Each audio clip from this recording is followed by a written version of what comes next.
जिस तरीके से एक्सपेंस टू टाइप के होते हैं, उसी टाइप से इनकम भी टू टाइप है। Direct income, indirect income.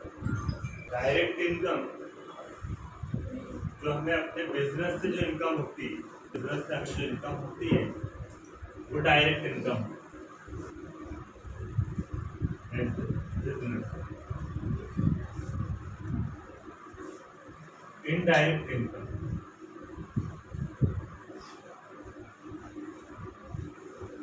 जो हमें किसी के थ्रू होती है, जो इनकम वो इनडायरेक्ट इनकम।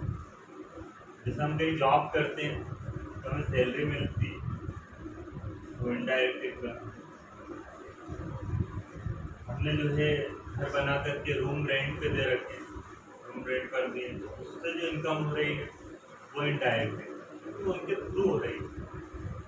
हम उस पर्सन पे डिपेंड, जब तक वो रेंट नहीं देगा वो इनकम हमें कैसे होगी।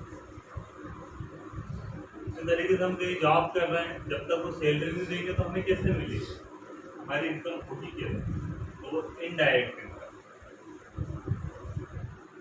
For example salary, rent, commission, ये इनडायरेक्ट इनकम क्योंकि आपको किसी के थ्रू हो रही है। डायरेक्ट इनकम क्या है, जो आपको अपने खुद के बिजनेस से होगी, डायरेक्ट।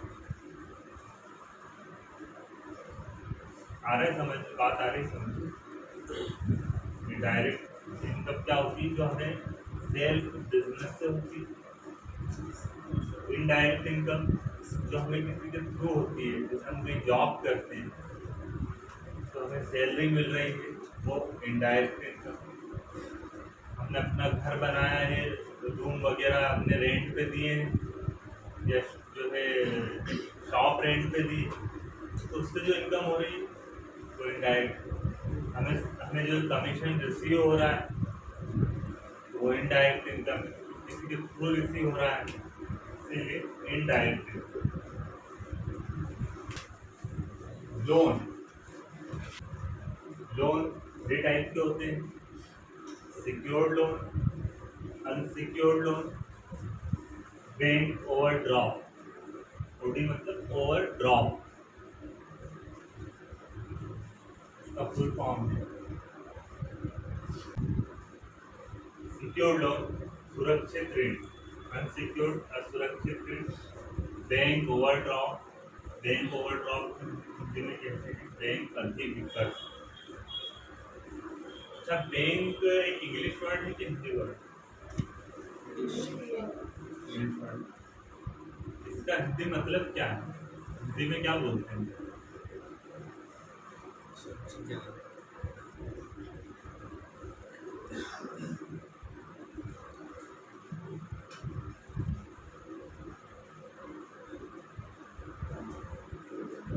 इसको पता है बैंक को हिंदी में क्या कहते हैं? तो बैंक को हिंदी में कहते हैं कोषालय। ये बैंक का हिंदी वर्ड, ये बैंक का हिंदी हिंदी है, हिंदी में हिंदी शब्द ये है बैंक, कोषालय। आप किससे बोलेंगे कि आप कोषालय गए थे, समझ नहीं पाए। इस तरीके से अगर आप किससे कहेंगे क्या बस कर लेने गए थे तो समझ पाएंगे, पता ही नहीं है ना हिंदी वर्ड। क्योंकि कुछ इंग्लिश वर्ड जो है ऐसे घुल मिल गए हैं कि कोई उसका हिंदी बोलता ही नहीं, अगर कोई एजुकेटेड नहीं है तो वो भी फर्नीचर ही कहेगा और बैंक ही बोलेगा, वो साले थोड़ी फर्नीचर को ऊपर का थोड़ी उसको हिंदी पता ही। तो बैंक का हिंदी में है कोषालय, हिंदी में कहते हैं बैंक कोषालय। ये हिंदी क्या है कि एक ऐसी ऐसी लैंग्वेज है जिसमें इससे कई कई शब्द बनते हैं। देखिए सिक्योर्ड लोन, अब हम आते हैं मेन पॉइंट पर। सिक्योर्ड लोन में क्या होता है कि सिक्योरिटी होती है, इसमें टर्म एंड कंडीशन होती है, गारंटर होते हैं।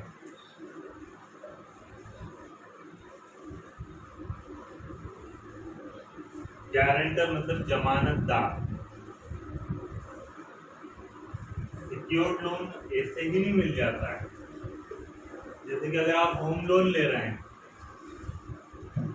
तो आपको अपनी जो है फ्लैट की रजिस्ट्री वहाँ पर प्रूफ करना होती है, जो आपकी रियल रजिस्ट्री वो आपको जमा करना होती है, वहाँ सिक्योरिटी आपको देना पड़ता है, उसके बाद वो आपको जो है लोन मिलता है। इतनी आसानी से थोड़ी मिल जाए। ऐसा तो होगा नहीं कि आप बैंक जाएंगे बोलेंगे 2 लाख रुपए दे दो आपको दे देंगे, होता है क्या? अगर आप एजुकेशन लोन ले रहे हैं तो मार्कशीट वगैरह ये आपको जो है वहाँ सिक्योरिटी के तौर पे जो है जमा करना पड़ती है। उसके साथ साथ गारंटर भी लगते हैं, जमानतदार भी लगते हैं। पहले सब आपको सेट करना पड़ता है, उसके लिए जो आपके फ्रेंड है उनसे आपको बात करना पड़ेगी कि मैं वहाँ से लोन ले रहा हूँ तो बैंक से आपके पास कॉल आएगा, आपको ऐसा ऐसा बोलना है, तो मतलब सब सेट करना पड़ता है। तो बैंक वाले उनसे पूछते हैं कि जिस पर्सन को हमने लोन दिया है वो कैसा है क्या है, मतलब सब पूछते हैं, इसीलिए गारंटर मतलब ऐसे ही लोन नहीं देते, 2 गारंटर लगते हैं।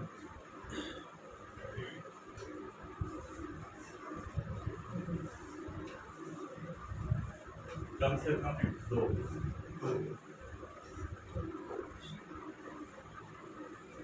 मतलब जो लोन बैंक से लिया जाता है या किसी ऑर्गेनाइजेशन से लिया जाता है वो सिक्योर्ड लोन होता है, मतलब सुरक्षित नहीं। ये बैंक या किसी ऑर्गेनाइजेशन से जो लोन लेते हैं वो सिक्योर्ड लोन होता है और इसमें इंटरेस्ट होता है, इंटरेस्ट लगता है।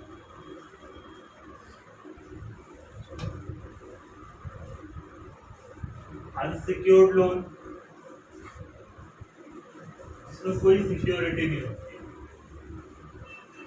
लोन की जरूरी नहीं कि अगर उसमें इंटरेस्ट हो तो ही वो लोन।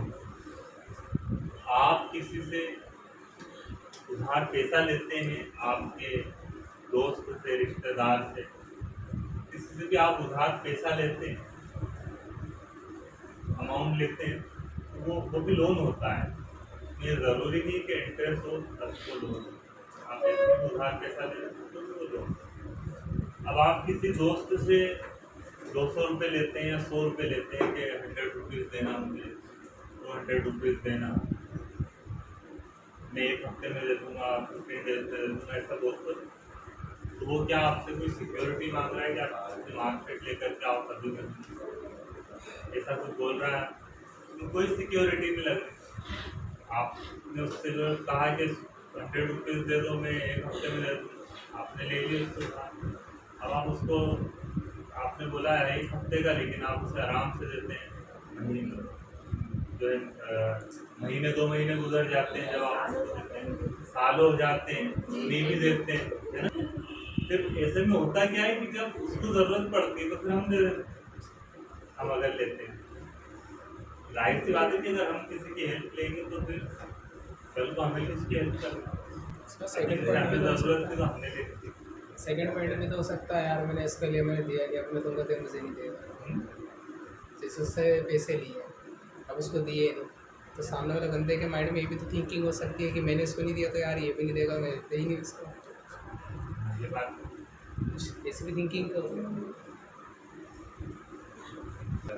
अनसिक्योर्ड लोन है जिसमें इंटरेस्ट होना ज़रूरी नहीं है। जो हम, और आप अपनी लैंग्वेज में इसको नोट कर लो कि जो लोन हम किसी रिश्तेदार या दोस्त से लेते हैं तो वो अनसिक्योर्ड लोन होता है, सुरक्षित ऋण होता है, इसमें जो है इंटरेस्ट होना जरूरी नहीं। इसका बैंक ओवरड्राफ्ट, कहीं पर भी हमें सिर्फ 2 पॉइंट बताए जाते हैं। तो पहली बात तो कहीं अकाउंट की क्लास में ये जो टर्मिनोलॉजी है इसको डिस्क्राइब करते भी नहीं है ज्यादातर।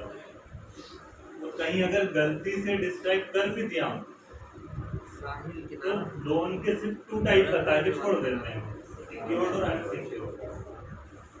ज्यादातर ये देखा गया है कि अगर कोई 11th क्लास मतलब जो बेसिक होता है मतलब कॉमर्स का 11th क्लास, तो 11th क्लास के लिए अगर कोई स्टूडेंट कोचिंग में जाता है तो वहाँ पर इसका फंडामेंटल इतनी डीप में पढ़ाते ही डायरेक्ट रूल्स स्टार्ट कर देते हैं, डायरेक्ट पर्सनल रियल नॉमिनल के रूल्स स्टार्ट। तो यहाँ हम एकदम बेसिक से समझ रहे हैं स्टार्टिंग। और अगर कोई डायरेक्ट 12th करता है, जैसे 12th का फॉर्म भरा उसने, प्राइवेट फॉर्म भरा है, तो डायरेक्ट 12th कर रहा है और कोचिंग में जा, तो होना क्या चाहिए कि उसको पहले बेस पूरी तरह से क्लियर करवाना चाहिए, मतलब स्टार्टिंग का एसेट्स क्या है, लाइबिलिटीज क्या है। लेकिन होता क्या है वहाँ पर वो डायरेक्ट रूल्स बताते, फिर जब 11th क्लास वालों को वो डीप में नहीं बताते तो 12th वालों को क्या बताएं। फीस ले लेते हैं लेकिन वैसा सिखाते नहीं हो, तो फिर फीस किस बात की ले रहा है। आप कहीं पर भी किसी भी सब्जेक्ट को आप सीखने जा रहे हैं, अगर डायरेक्ट आपको 3rd चैप्टर से पढ़ाना स्टार्ट कर देंगे तो क्या आपको समझ में आएगा? नहीं आएगा, क्योंकि बेस क्लियर होना जरूरी है। जब तक कि आपका जो बेस क्लियर नहीं होगा जब तक कि आपको समझ में नहीं आएगा।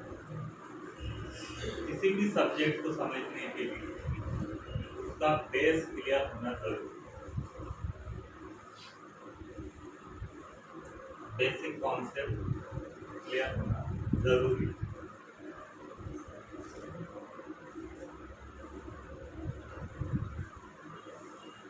बैंक ओवरड्राफ्ट, अब देखिए बैंक ओवरड्राफ्ट 2 पर्पज से समझेंगे, एक एज ए बिजनेस और एक एज ए होम लोन। अब आप सोच रहे होंगे कि होम लोन का इससे क्या कनेक्शन, यही सोच रहे हैं। अभी से समझ में आ जाएगा कि होम लोन से उसका कनेक्शन क्या है।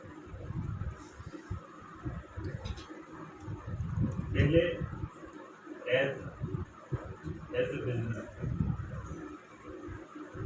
बिजनेस, बिजनेस को हिंदी में कहते हैं व्यापार, उर्दू में तिजारत। एज ए बिजनेस जब हम बैंक से लोन लेते हैं, हमारा बजट था 10 लाख, हमने बजट ये बनाया कि 10 लाख में जो हमारा काम हो जाए, 10 लाख में हमारा काम हो जाएगा। हमने लोन ले लिया 10। अब हुआ क्या कि जो बजट है वो फेल हो गया, क्योंकि अभी तो आप देख रहे हैं कि अच्छे दिन चल रहे हैं तो आए दिन महंगाई बढ़ रही है,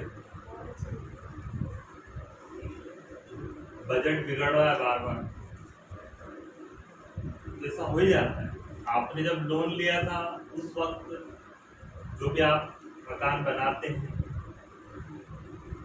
जो सीमेंट है, सरिये हैं, ये सब उसके उस वक्त उसके रेट क्या थे और अब उसके रेट क्या हैं। तो ऐसे में क्या होता है कि बजट बिगड़ जाता है। 10 लाख का आपने लोन लिया और उतने में आपका काम कंप्लीट नहीं हुआ, वर्क कंप्लीट नहीं हुआ, तो अब आपको और अमाउंट की ज़रूरत पड़ जाती है।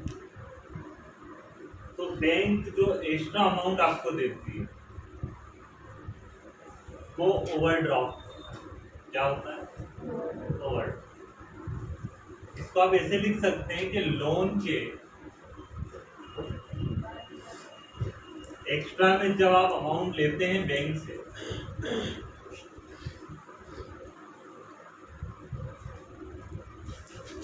ओवरड्राफ्ट। तो अभी हमने ये वाला पॉइंट समझा है एज ए लोन। हालांकि मैंने लोन वाला पॉइंट लिखा बाद में, लेकिन डिस्क्राइब उसको पहले कर दिया। ऐसा इसलिए किया मैंने क्योंकि एज ए बिजनेस को डिस्क्राइब ज़्यादा करना पड़ेगा, क्योंकि ये इजी है, आपको इजीली समझ में आ जाएगा जैसे इसको डिस्क्राइब करना। तो समझ में आया आपको bank overdraft as a loan? आगे समझ में। लोन के अलावा जो एक्स्ट्रा अमाउंट जो बैंक आपको देती है वो ओवरड्राफ्ट होता है। तो इतना सा ध्यान रखना। क्या आया समझ में? एज ए बिजनेस, देखिए बिजनेस में कभी ऐसा हो जाता है, आप कोई डील कर रहे हैं और बैंक में अकाउंट में आपके जो है सपोज दैट 1 लाख जो है डिपॉजिट है कैपिटल में 1 लाख की। अब आपको जरूरत पड़ गई